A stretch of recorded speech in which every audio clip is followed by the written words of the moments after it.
Bonsoir madame. Claude Bruot, socialienne, une grande et grosse abonnée de la Malse. D'accord. Voilà. De Charmont. Je vous demanderai comment faites-vous pour associer la poésie et le jazz? Alors d'abord, la poésie et la chanson française, c'était ça l'idée de la chanson française. Oui. C'était après la guerre. Bon, les Américains, ça, il y en a marre, il y en a trop. On va essayer de retrouver notre identité nationale. Vous savez, les gens écrivaient US Go Home sur les murs. Donc ils se sont dit, qu'est-ce qu'on a dans notre culture? Et ils ont trouvé 3 poètes qui faisaient des formats courts. Ils ont trouvé Rimbaud, Verlaine et Baudelaire, qui faisaient des poèmes avec des formats assez courts, presque comme des chansons mais sans mélodie. Ils ont dit, tiens, ces 3-là, on va s'appuyer dessus. Et en plus, ces 3-là, ils travaillaient sur la musique des mots. Vous voyez, ce qui était nouveau dans la poésie. Donc ils se sont dit, ça nous colle, on va utiliser cette culture-là, mettre nos mélodies à nous, nos arrangements, et inventer le concept, la chanson française. Comme ça, on va pouvoir se remettre dans nos basques, quoi, reprendre notre identité, puisque après la guerre, d'abord la France avait été balayée sous des cultures qui n'étaient pas les siennes, et au moment de l'envahissement des États-Unis, on n'entendait plus que du jazz. Et la java dans tout ça. Donc on a commencé à inventer l'histoire de la chanson française et de la java et de la musette.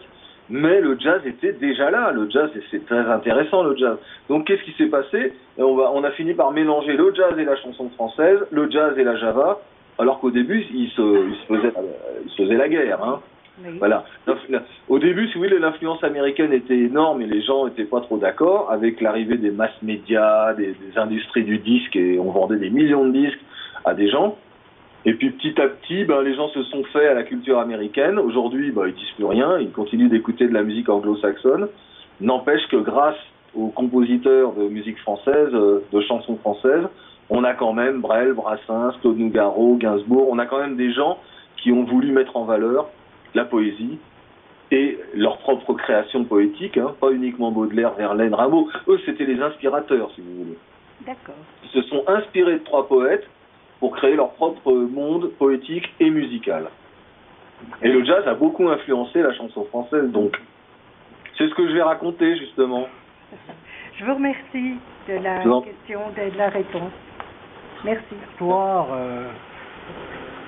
Brel, non pas Brel d'ailleurs. Si, j'ai un Brel, mais je le fais en bis. Ah bon? Ah oui, d'accord.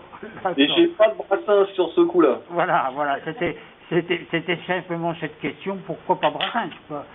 J'ai pas eu le temps, hein. J'ai fallu faire des choix. Il aurait fallu que ça dure 2-3 heures. Mais ça aurait été bien. Bah ouais, pourquoi pas. Non, j'ai pas eu le temps, hein. Je vais vous dire ce que j'ai, parce qu'on a fait des choix, forcément. On a du Nougaro, oui. Gainsbourg, un Brel, on a Cosma, les feuilles mortes, à bicyclette, oui. Hymne à l'amour, de Monio, de Marguerite Monod, Edith Piaf, Mon amant de Saint-Jean, un vieux standard, on a Les amants d'un jour, on a du Michel Legrand.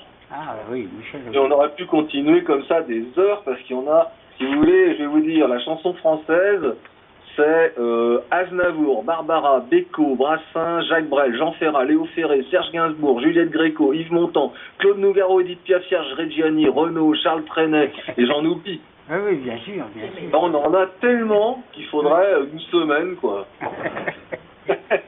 Alors donc, on fait des choix, mais c'est normal parce que créer, c'est choisir, et choisir, c'est renoncer. J'ai lu avec intérêt des extraits d'interviews qu'on nous a fournis, et j'ai été étonné par un jugement un peu sévère. Allez-y. Lorsque vous accusez Winston Marsalis d'avoir confisqué l'histoire du jazz. Alors, vous voulez que je vous explique ça? Ouais, je voulais vous dire que il me semble quand même que depuis les années 50, en gros, nous avons une certaine identité française du jazz.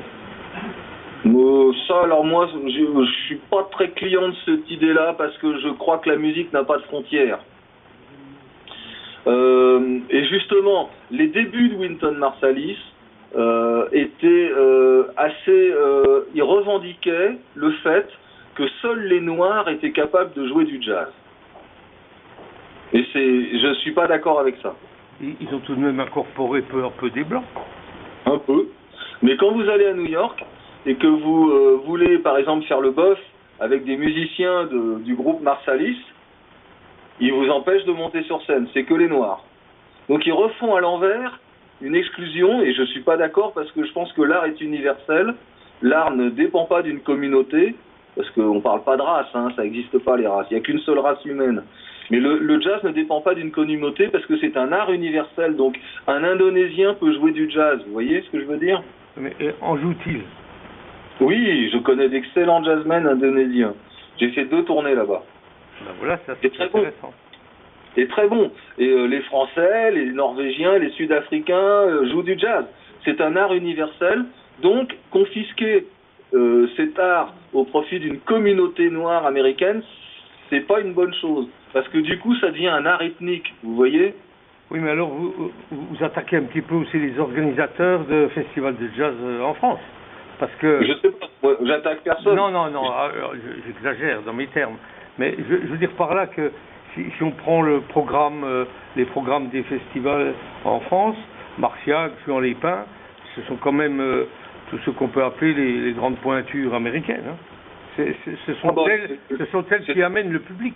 Parce que c'est ce qu'on appelle un marché captif. Ah ben non, mais je suis content de vous l'entendre dire, mais c'est pour ça que... Un marché captif, c'est les grosses maisons de disques et les gros agents qui prennent l'exclusivité de ces endroits où ils font le plus d'argent. Et là, un musicien comme moi ne peut pas rentrer dans un clan ou un truc pareil, ça c'est sûr. Hein.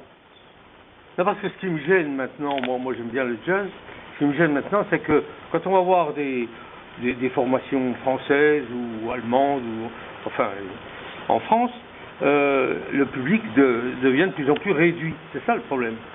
C'est normal, on n'en fait pas la promotion, on les ignore, on les met de côté, donc le public est très sensible aux médias, très sensible à la promotion.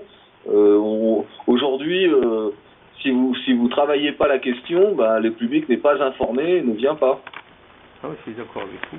Donc le marché, si vous voulez, le marché est orienté et captif depuis longtemps, hein, et c'est le principe de la chanson française, c'est d'avoir voulu résister à ça justement. Et ça n'a pas eu lieu dans le jazz, ça a eu lieu dans la chanson française. Donc le jazz est américanisé, si vous voulez, il nous domine sur le plan du marché et de l'économie, et on n'a pas réussi à s'en sortir. Bonsoir. Bonsoir. J'aimerais que vous m'expliquiez ce que vous écrivez. Ensuite, il s'agit de mettre en scène musicalement ces textes, de jouer contre ou avec eux. Alors c'est à propos de... C'est quand vous parlez des référents communs, de chansons que tout le monde a dans la tête. C'est ça. Hein, celle qui se constitue, je ne voulais pas tout lire. Alors, en fait, je parle de l'arrangeur musical. L'arrangeur musical, c'est l'équivalent du metteur en scène de théâtre. Oui. Par exemple, pour faire une analogie, si en théâtre, quand vous jouez Molière, mais que tout le monde est en costard-cravate, vous créez un décalage. Vous imaginez, je sais pas moi, Harpagon en costard-cravate avec une mallette business, ça se fait beaucoup. Non. Ça se fait beaucoup. Dans l'opéra, ça se fait énormément. On met en scène, c'est-à-dire qu'on va habiller les gens différemment, on va créer un autre contexte. Par exemple, là, j'ai une chanson, c'est Les Amants d'un jour, et moi, j'ai fait un arrangement en jazz rock, une mise en scène musicale jazz rock, avec des accords de jazz rock, des rythmiques de jazz rock et des ingrédients qui appartiennent à ce style qui était dominant dans les années 80, vous voyez. D'accord. Donc j'ai mis en scène Les Amants d'un jour dans une couleur et une saveur différentes. Voilà, merci. On l'entendra fin mars. Oui, absolument. Alors je peux aller avec, par exemple, je joue Mon amant de Saint-Jean, mais je le joue en jazz musette. Là, je considère que je le mets en scène et je vais avec cette chanson parce que c'est vraiment le style.